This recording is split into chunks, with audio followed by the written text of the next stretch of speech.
Olá, Mislene, muito bem-vinda a Amor em Tempos de China. É um prazer ter-te aqui. Meu nome é Misley Bossi, sou médica veterinária e moro na China há 6 anos. Nós tivemos a oportunidade de nos conhecer em Xangai e tu és do Brasil, não é? Sim, olá Sofia, tudo bem? Prazer estar aqui com você, muito obrigada pelo convite. Sim, eu sou do Brasil, nasci na capital de São Paulo, e sim, a gente teve o prazer de se conhecer aqui na China há alguns anos, e a nossa amizade perdura até hoje. Sou muito grata. Ah, é verdade, e eu também. E eu estou aqui também para explorar um pouco contigo a tua história na China, que conta já com 6 anos, pelo que sei. E como é que foi essa experiência de sair do Brasil? E já me vais contar um pouco mais de como é que surgiu, não é? Mas como é que foi essa experiência de sair do Brasil e ir para a China, um país tão rápido, com tanta coisa a acontecer, que é definitivamente muito diferente do Brasil, não é? Sim, foi uma experiência incrível, bem diferente, mas não me arrependo, acho que foi um divisor de águas, assim, na minha vida, mas foi bem diferente no começo, tive alguns empecilhos, principalmente em relação à família, aos amigos, né, de estar vindo para cá, mas me adaptei até que relativamente bem, rápido, me encantei pelo país logo de cara, pela cultura, pelo povo chinês, e assim, adoro aqui, amo muito mesmo trabalhar e viver aqui. Então, para mim não foi tão difícil, mas é bem diferente, é uma cultura completamente diferente da nossa, em aspectos, né, da culinária, dos hábitos chineses e também em relação ao trabalho, que é bem, bem intenso aqui na China. E o que é que te levou a sair do Brasil e vir para a China? Como é que isso aconteceu? Bom, eu recebi uma proposta de trabalho aqui de um colega veterinário que fez faculdade comigo e ele já morava aqui há alguns anos, né? Depois que a gente se formou, ele veio para a China. E a gente sempre se comunicava pelo WhatsApp, ele sempre me passando informações daqui, como que funcionava, mas era uma coisa para mim muito distante, assim, de acontecer. Mesmo ele me convidando várias vezes, falando que as oportunidades aqui eram maravilhosas para estrangeiros e que eu poderia trabalhar e sobreviver muito bem apenas com o meu inglês, não necessariamente teria que aprender o mandarim, que era, na minha cabeça, o maior empecilho. Eu ainda não tinha nenhum projeto, nenhum plano de deixar o país naquele momento. Mas com o passar dos meses, até alguns anos, acho que um ano depois do primeiro contato em relação a isso, é, me vi numa fase da minha vida que eu queria uma mudança não só no âmbito profissional, mas no âmbito pessoal também. E eu acho que eu vi nessa oportunidade de vir para a China o que eu estava procurando. Foi maravilhoso, assim. Ele foi uma pessoa que me ensinou muito sobre as coisas aqui, me senti segura de vir por ter um colega, um amigo próximo em que eu confiava. Em poucos dias conversei com ele e falei, olha, eu estou disposta, né, a fazer uma mudança drástica na minha vida e eu gostaria de saber qual é a proposta que o hospital que você trabalha tem para mim. Se eu aceitar, se eu achar viável, eu vou. 2 dias depois ele me contatou, me passou toda a proposta, o que eles ofereceriam, como seria, e eu aceitei, assim, de imediato, e já corri atrás de fazer tudo que eu tinha que fazer, falar com familiares, amigos, conversar com meu ex-chefe, que eu estava trabalhando no hospital também, no Brasil, né? Vim de carro, fui tirar visto e tudo aquilo. Em 20 dias eu estava pronta para partir, e aí vim pra cá. E foi, assim, uma loucura, mas foi maravilhoso desde o primeiro momento, me encantei muito e tô aqui até hoje, né? Eu tinha planos de ficar de 1 a 2 anos, já vai para 6, e estamos contando ainda. Sim, e eu acho que isso é uma experiência que muitos expatriados e muitos estrangeiros na China têm, que é inicialmente planeiam ficar 1, 2 anos, mas depois as coisas saem um pouco ali do controle e eles acabam por ficar mais, não é? Não sei o que é que a China terá que depois de facto nos faz acabar por ficar mais tempo. E eu sou uma dessas pessoas que também inicialmente fui apenas como estudante e depois acabei por ficar também 8 anos. E então é muito interessante perceber isso. Miss Exato. Len, tu disseste que foi aí um pouco desafiante a forma como as pessoas, no fundo, viram essa tua partida e tu mesma, para ti mesma, talvez não sabias muito bem o que esperar sobre a China, talvez tivesse algumas ideias sobre a China que, quando chegaste depois a este país, percebeste não é nada assim, eu estava completamente errada. Fala um pouco sobre isso. Sim, foi um choque muito grande de realidade quando eu me deparei com uma realidade completamente diferente que eu tinha na minha cabeça, né? A gente tem ainda esse preconceito em relação a muitos, não só da China, mas em muitos lugares do mundo que a gente não tem muito conhecimento e a gente não procura, não busca esse conhecimento. Então a gente fica com aqueles estereótipos de é isso, é aquilo e se baseia nisso. Então, no começo eu não tinha muita expectativa em relação à estrutura, né? E achei que seria bem diferente de como foi. Minha família, a mesma coisa. Então, eles me criticaram bastante, meus amigos, por estar vindo para a China, mas é por falta de conhecimento mesmo, de não saber como era a realidade. Porém, como eu fui vendo os vídeos que meu amigo me mandava, as informações que ele me passava, as fotos, eu fui vendo que a realidade era bem diferente do que eu estava imaginando, muito melhor em relação à estrutura. Me surpreendi muito com a tecnologia que eles têm aqui avançada, principalmente para a nossa área, né, que é hospitais veterinários. E eu fiquei assim encantada. Eu falei, nossa, parece mesmo um outro mundo. E eu tô super curiosa e super interessada em conhecer esse mundo. E foi assim que eu vim. E realmente era tudo aquilo que ele me mostrava, as fotos, os vídeos. No começo eu não estava acreditando muito. E foi maravilhoso, assim, fui surpreendida positivamente em todos os aspectos econômicos do país, estética, que é pelo menos onde eu moro, né, que é Xangai, eu me surpreendi demais. Não é só uma selva de pedra, tem muita área verde, tem muito investimento nessa questão da limpeza, então é uma cidade muito limpa.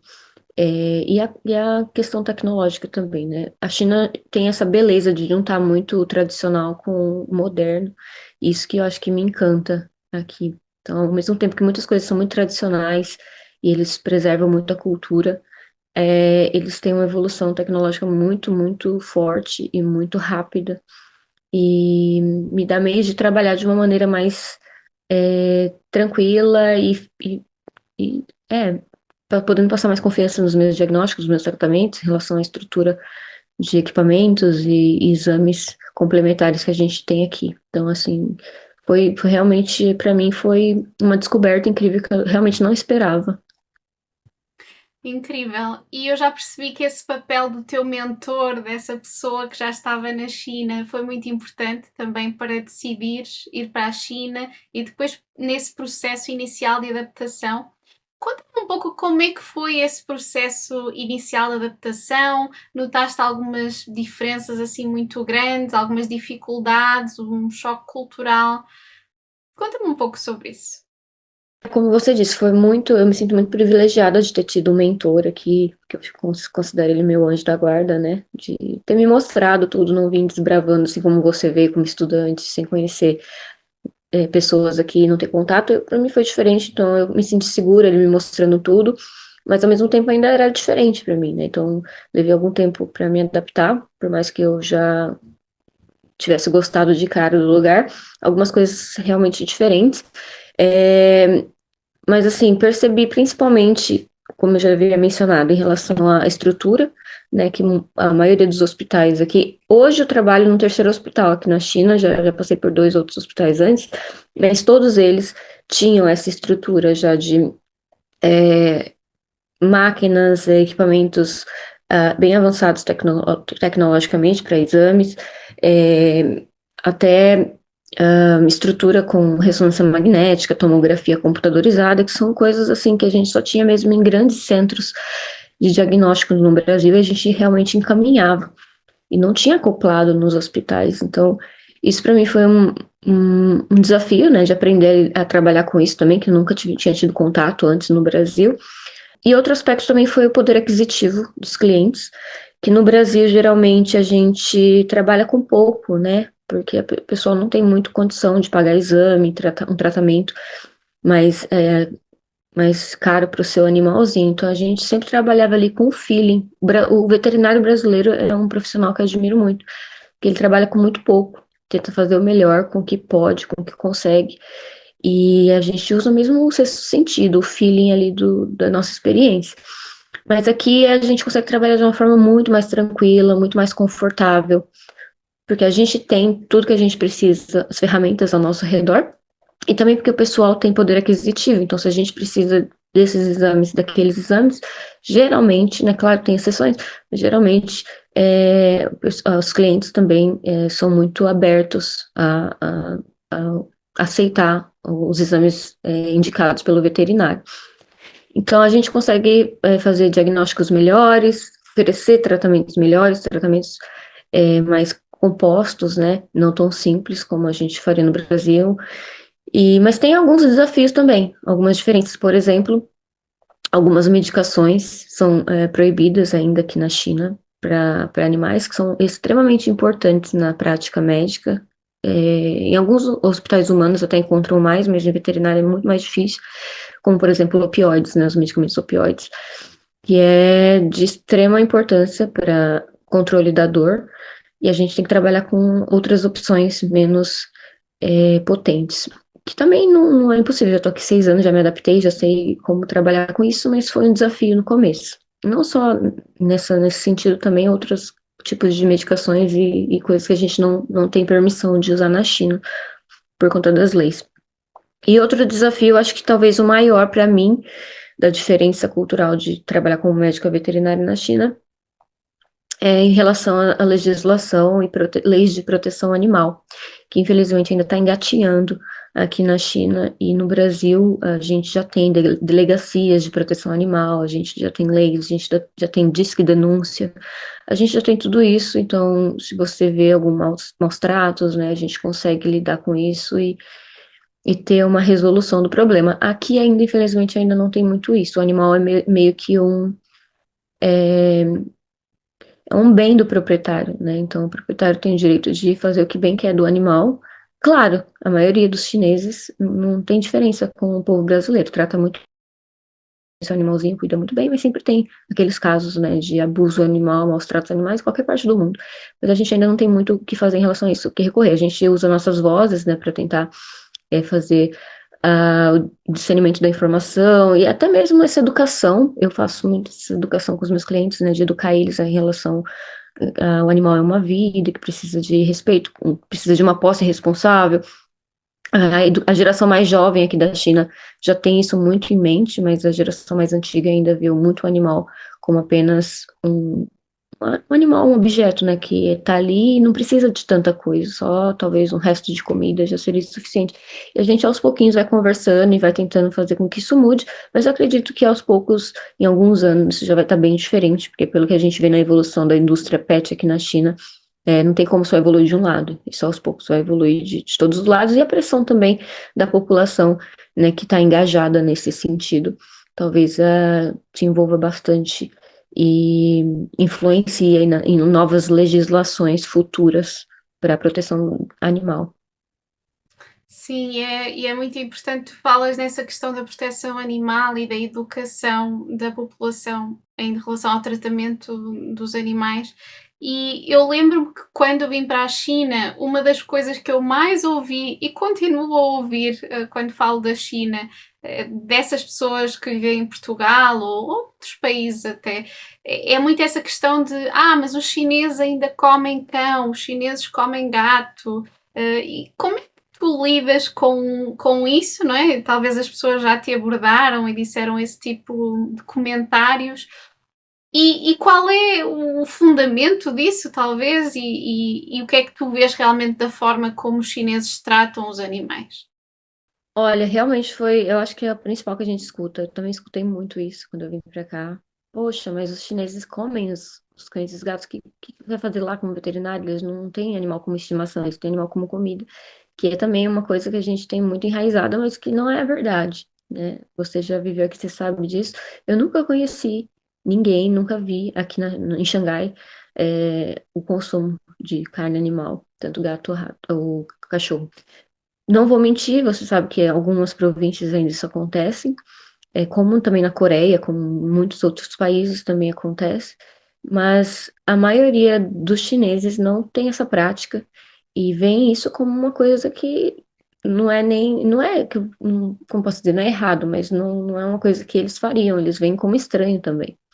É ao contrário do que a população fora, né, pensa que é o normal. Aqui, na verdade, isso é o anormal. As pessoas que fazem isso são pessoas muito reduzidas, um número muito reduzido, e elas são as diferentes. Então, a maioria da população acha isso estranho também e não faz.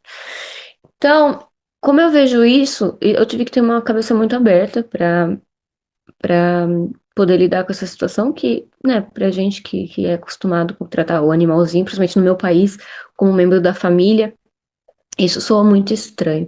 Mas quando você abre a sua mente, você vê que você está em outro país, uma outra cultura, que as pessoas não são do mesmo jeito que você, do país que você nasceu, você começa a entender de onde vem isso e começa até a comparar com outras culturas, né? Por exemplo, alguns países que têm consumo de outros tipos de carne de animal, carne de cavalo, que pra gente é super incomum, mas tem alguns lugares que consomem, até no Brasil mesmo, alguns estados também consomem. Então, vem aquela questão, né? Por que um animal é considerado alimento, o outro não? Porque esse animal a gente considera normal comer um porco, uma vaca, um cabrito, e um cachorro a gente acha tão absurdo. Porque não todos, né, não poderiam estar vivos. Então, a gente tem muito essa questão em relação a parte do vegetarianismo e entender e respeitar a cultura de cada país. Acho que é importante para você ter uma boa convivência também com o país. Eu hoje vejo isso como parte cultural, né, uma questão cultural do país, respeito, não, não julgo, também tenho uma opinião óbvia, própria em relação a isso, mas, como eu disse, a gente está em outro país e a gente tem que abrir a cabeça e abrir a mente para outras coisas, como na China, como na Índia, por exemplo, também eles não consomem carne de vaca, porque eles acham, consideram animal sagrado. Então, assim, é cultural, gente, é uma coisa cultural, não tem como a gente chegar e querer mudar as coisas e falar, apontar o dedo, tá certo, tá errado, porque isso já acontece há milhares de anos, centenas de anos, e aos poucos algumas coisas vão se perdendo, né, com a tradição. Algumas coisas ainda permanecem, mas eu acredito que nesse sentido isso está cada vez menos e no futuro talvez não tenha tanta recorrência assim. Mas é basicamente isso. Sim, e eu lembro-me de visitar a província de Guizhou e de ver realmente alguns restaurantes de cão, de carne de cão. Tal como tu disseste, também já vi restaurantes de carne de burro, carne de cavalo, assim, sapo, não é? Assim, coisas muito Taruga. exóticas. Mas Sim. mas no fundo são exceções, como tu disseste, não é a norma, e eu acho que isso também tem a ver com, quer dizer, uma certa tradição que existiu, porque houve momentos de escassez, houve momentos de muita fome. Nós vemos que esse consumo da carne de cão, por exemplo, na Coreia do Norte, pelo que se sabe, aparentemente ainda existe, por exemplo. E eu acho que na China, em certas províncias mais remotas, como sabemos, a China é enorme, tem muita diversidade, muito tipo de pessoas, muitas subculturas dentro da grande cultura chinesa, Tá. porque é isso, eu acho que é isso que as pessoas têm de entender. A China não é só uma. A China é muito grande, muito vasta, muito diversa e Exatamente. dentro disso tudo existem muitos tipos de pessoas enfim, nós, por exemplo, na Europa, não é? Cada país é um país pequeno, tem muito menos subculturas dentro de um país, mas num país como a China existe muitas mais nuances e diferenças, não é? Entre regiões do país, formas de pensar, etc. Então é muito Exato. interessante que diz isso e faz essa comparação também com a Índia e outras culturas que têm outra forma de pensar no fundo é verdade, todos são animais, não é? Todos são seres vivos. Então, porquê é que fazemos essa distinção também, não é? E o que é que leva a fazer essa distinção? E ter essa mente aberta realmente é muito importante também. Algo que eu, por exemplo, em Xangai notei também é que, como tu disseste, existem pessoas dispostas a pagar muito mais para terem os seus animais bem tratados e bem cuidados. E, inclusive, gastam muito dinheiro de facto até com roupas. Eu lembro-me de andar pelas ruas de Xangai e ver muitos cães vestidos e assim, todos muito fofinhos. Como que é trabalhar com esses clientes, não é? Porque eu penso assim, eu acho que nunca vi assim um cão vestidinho e todo assim quase como ornamentado em Portugal. Eu acho que é muito mais raro ver esse tipo é quase extravagante, não é? Para alguém fazer isso em Portugal, mas eu acho que na China é tão comum ver isso, não é? Como é que Sim. tu vês isso? É o que eu disse, muita gente acha, né, que as pessoas não tratam bem os animais aqui, mas é totalmente o contrário, tratam bem até demais, chega até a ser um exagero, na minha opinião, né, de tentar humanizar o cachorro e o gato, mas eles realmente investem muito. O tratamento veterinário aqui na China, em comparação com o Brasil e com outros países, é um pouquinho mais alto, então é caro o tratamento, sim. É, por isso também que o salário do veterinário aqui na China é maior. E o pessoal paga, né? Os donos de animais, eles pagam sem reclamar, porque realmente eles querem fornecer o melhor para o animal, sim, mas às vezes acabam exagerando um pouquinho, né? Como você disse, até colocando lá uma roupinha de grife no cachorrinho, né? Tem também aquelas pessoas que querem um pouco mais de status, a gente sabe que isso está bem, bem forte aqui na China, né? Por mais que a gente considere um país socialista, ainda tem esse capitalismo muito forte.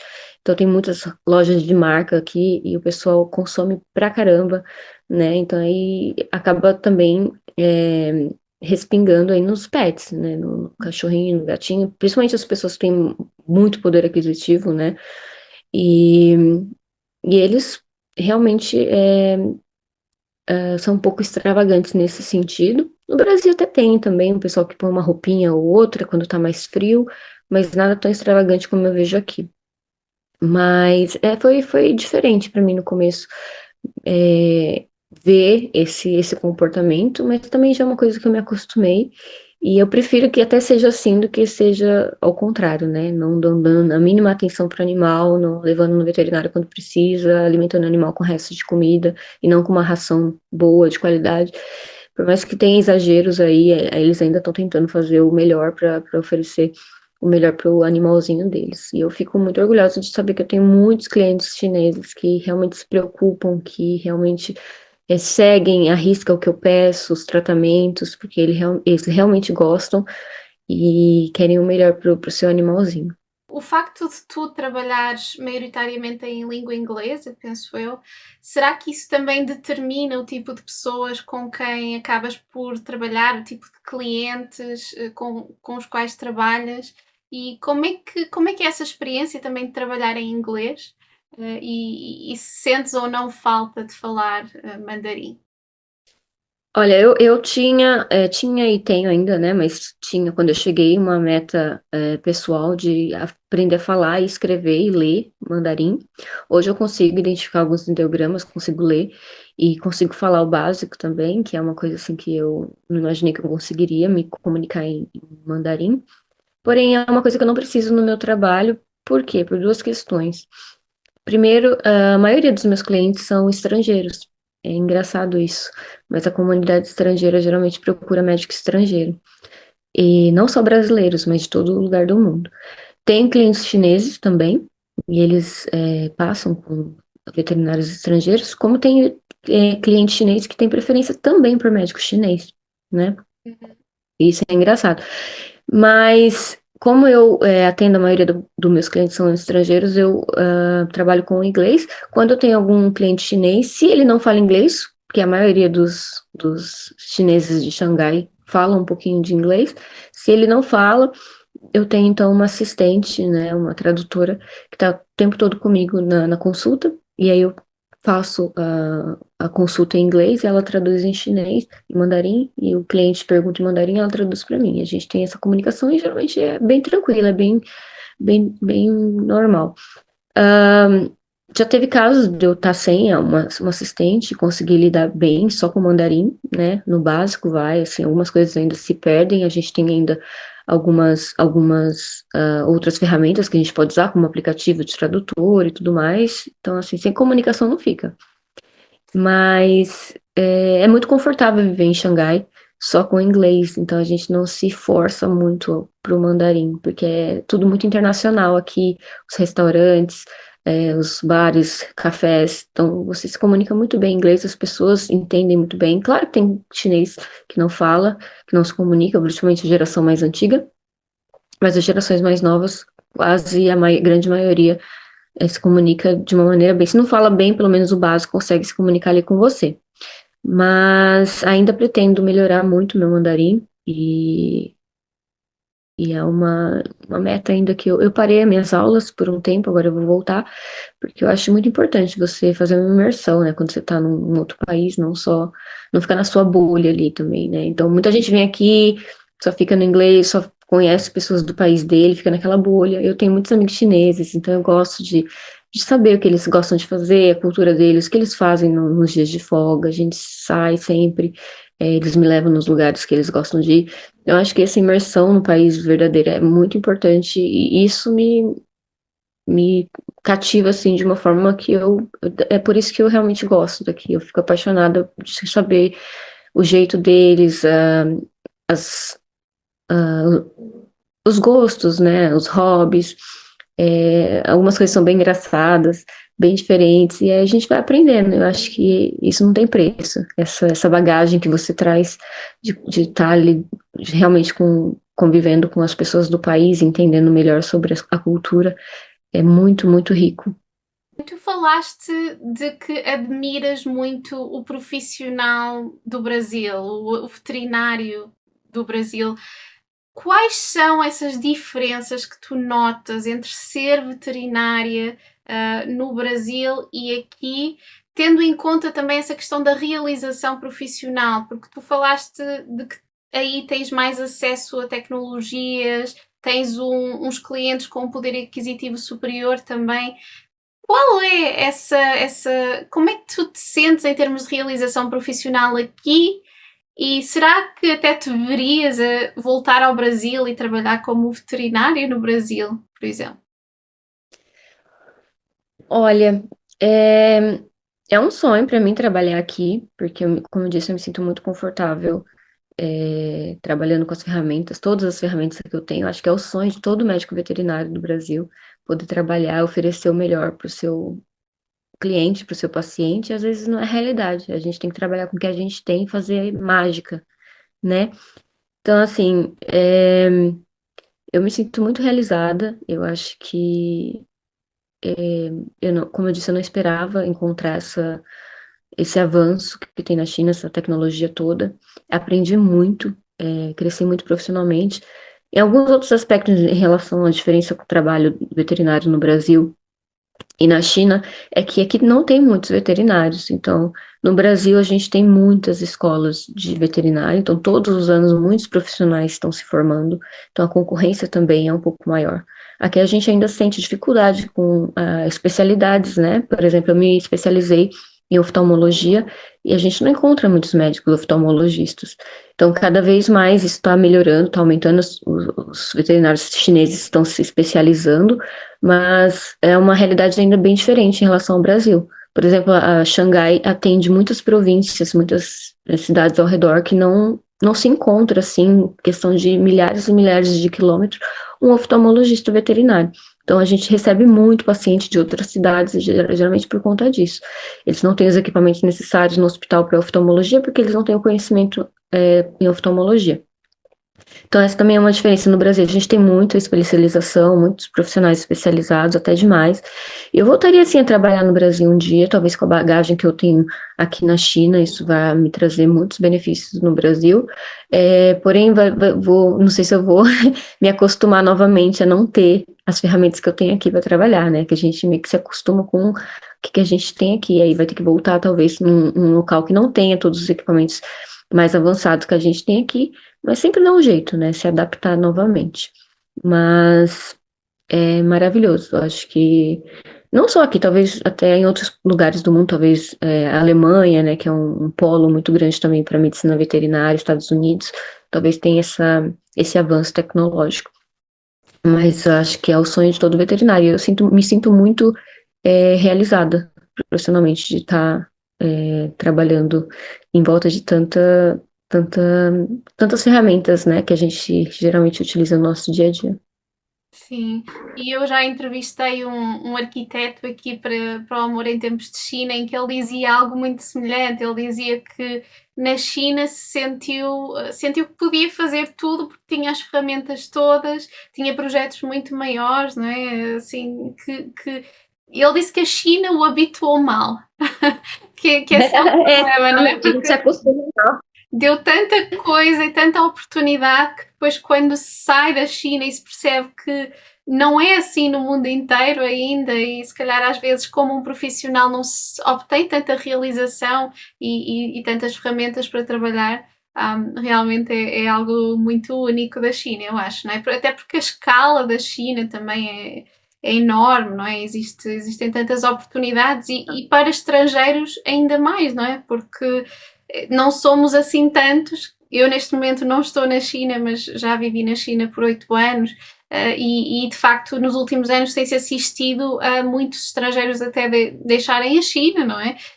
Então, esse aspecto faz com que não haja tanta competição, e eu acho que as pessoas que utilizam os serviços de um estrangeiro não são o mesmo tipo de pessoas que vão querer utilizar um serviço de um local, não é? É um tipo, é uma porção da população diferente. Eu queria te perguntar, tu recomendarias a alguém que esteja fora da China, talvez a um brasileiro, um português, alguém que tenha interesse em ser veterinário na China, recomendarias?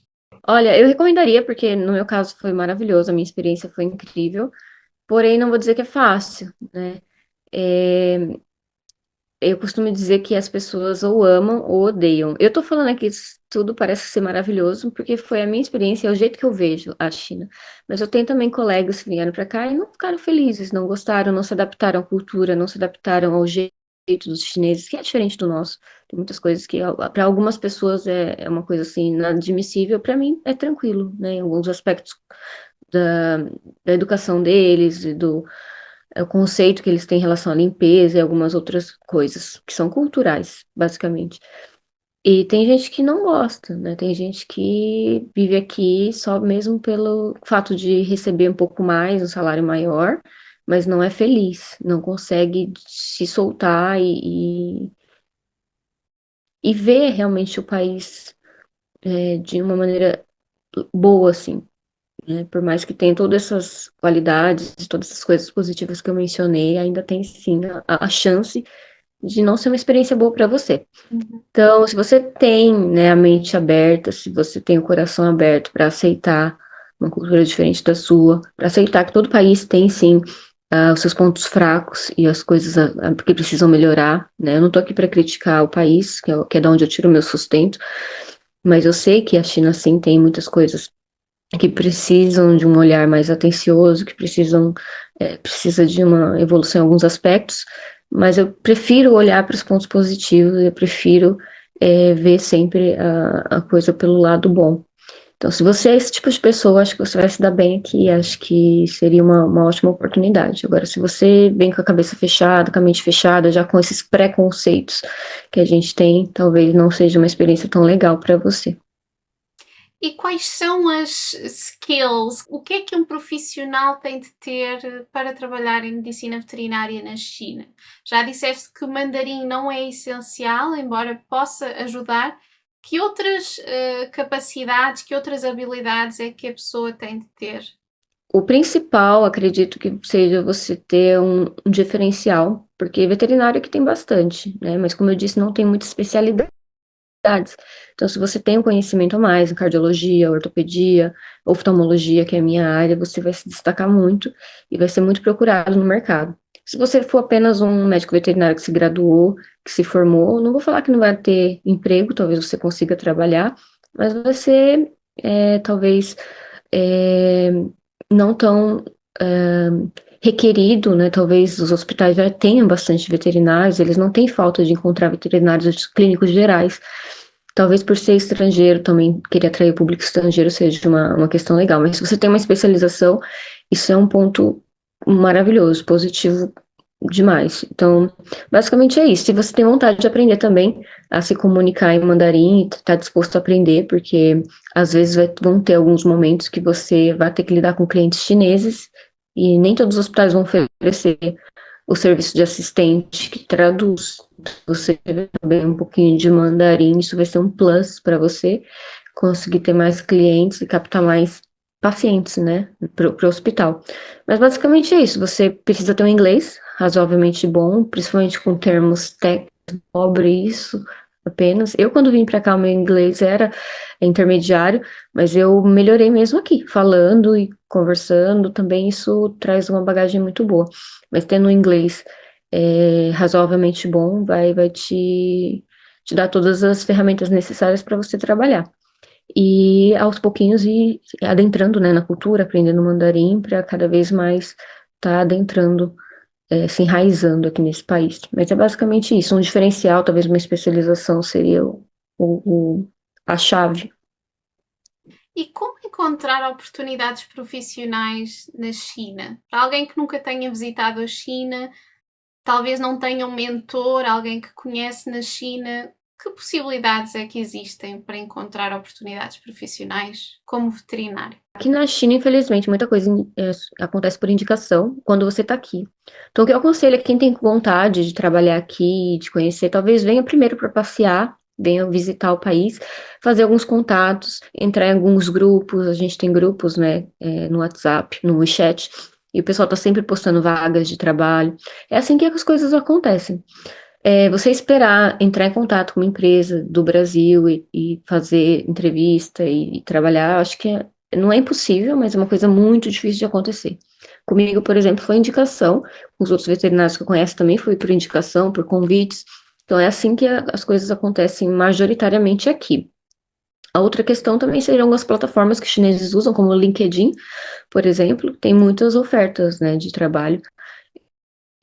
Mas é tudo em mandarim, a maioria.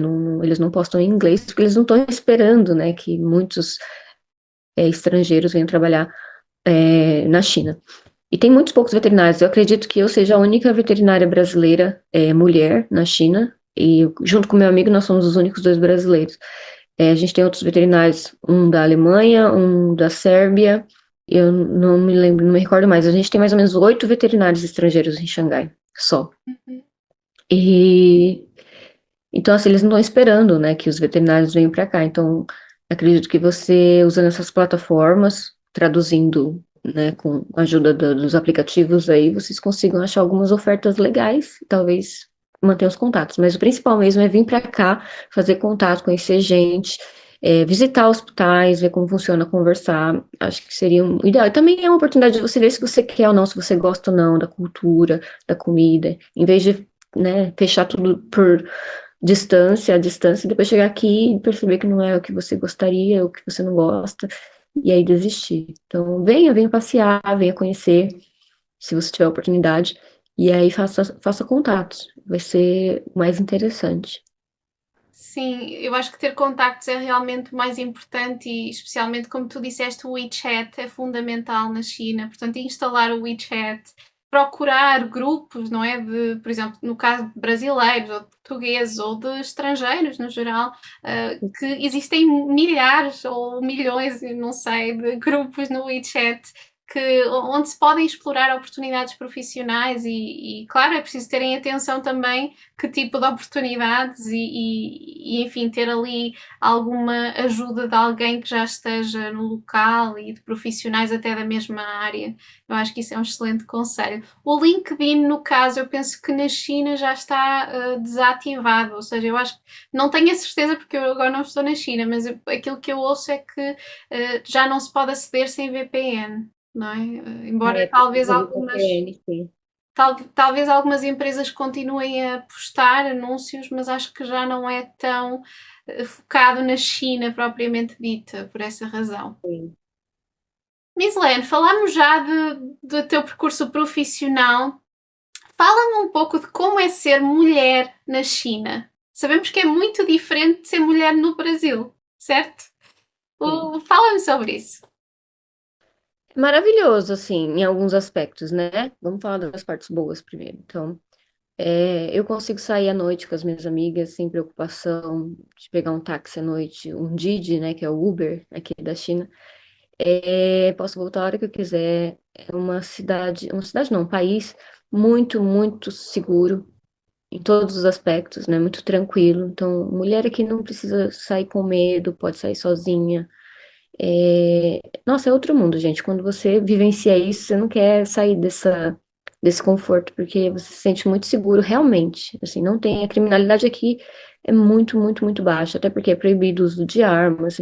Então, tem câmeras em todos os lugares, então é muito difícil alguém sair impune de algum crime, por menor que seja, sem ser reconhecido. Sempre vão achar, porque tudo tem câmera e tem reconhecimento facial. Você se sente muito seguro, realmente. E a cultura também dos chineses, eles não têm essa cultura, né, por exemplo, a gente recebe as compras, né, que a gente faz online, eles deixam na porta, e aí tem condomínios que você passa, tem vários pacotes assim na porta, e todo mundo passa, e ninguém nem sequer pensa em roubar e furtar isso. É cultural deles, é uma coisa maravilhosa, eu acho lindo, sabe?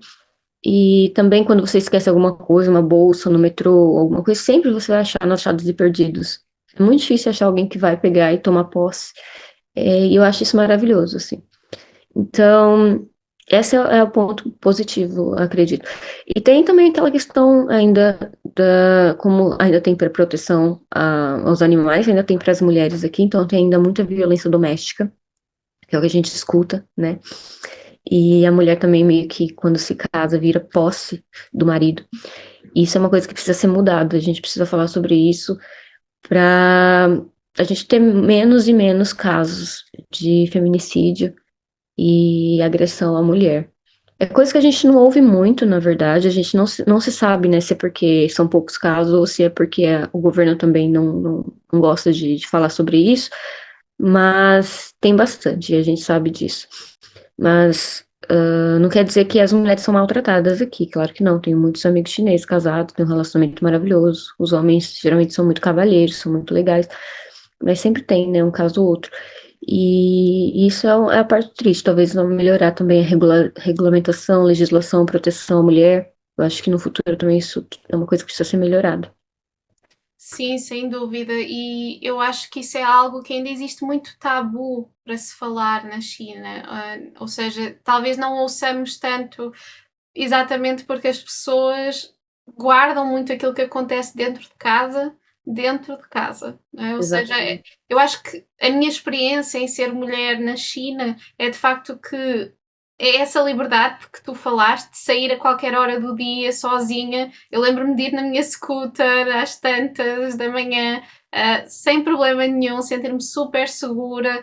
Enfim, nunca senti esse tipo de insegurança na rua, que em outros países de facto se sente. Eu, ano passado, visitei muitos países, assim, estive no México, estive nos Estados Unidos, e é muito diferente ser mulher nestes países, não é? Apanhar um táxi a uma hora tardia ou simplesmente estar na rua a certas horas é algo que uma mulher não se sente segura a fazer. E na China, de facto, isso não existe tanto, não é? Porque de facto aquilo que eu ouço de muitas mulheres é isso.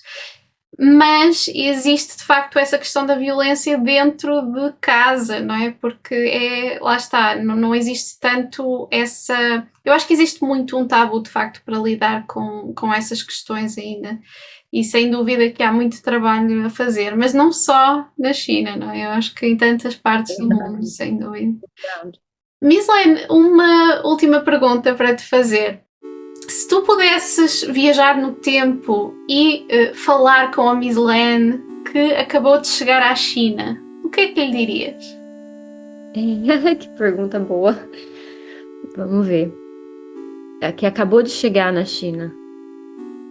É, Eu diria pra mim mesma, relaxa, calma o seu coração, essa ansiedade, porque vai dar tudo certo.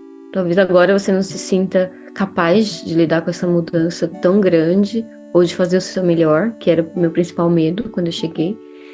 E eu diria pra mim, se acalma, vai dar tudo certo, você vai conseguir passar por todas essas barreiras que tem na sua mente, que eram mais barreiras psicológicas do que reais, na verdade. Foi muito mais tranquilo do que eu imaginava. Então eu diria pra mim, se acalma, fica tranquila, você fez a escolha certa, porque meu coração tava muito dividido, né, em saber se eu tinha realmente tomado a decisão certa ou não. E eu diria, você daqui a alguns anos vai estar muito orgulhosa dessa decisão que você tomou e muito feliz por tudo que você conquistou com essa decisão. Muito obrigada pelo teu tempo, por partilhares aqui a tua experiência. Sofia, foi um prazer. Muito obrigada, minha querida.